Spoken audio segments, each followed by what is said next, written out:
شريك له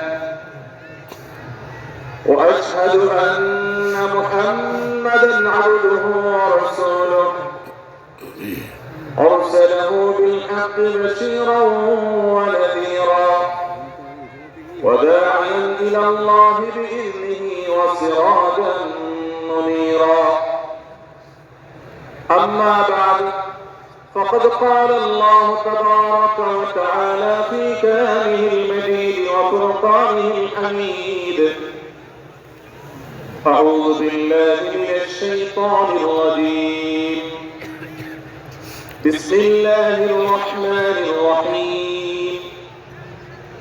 يا أيها الذين آمنوا لا يسخر قوم من قوم عسى أن يكونوا خيرا منهم ولا نساء من نساء عسى أن يكن خيرا منهم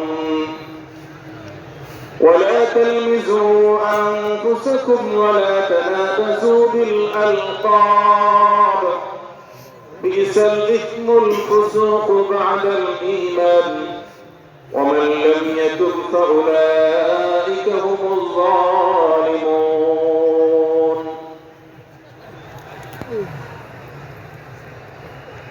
আব্দুল ফাউন্ডেশন কর্তৃক আয়োজিত আজকের এই ঐতিহাসিক মাহফিলের সম্মানিত সভাপতি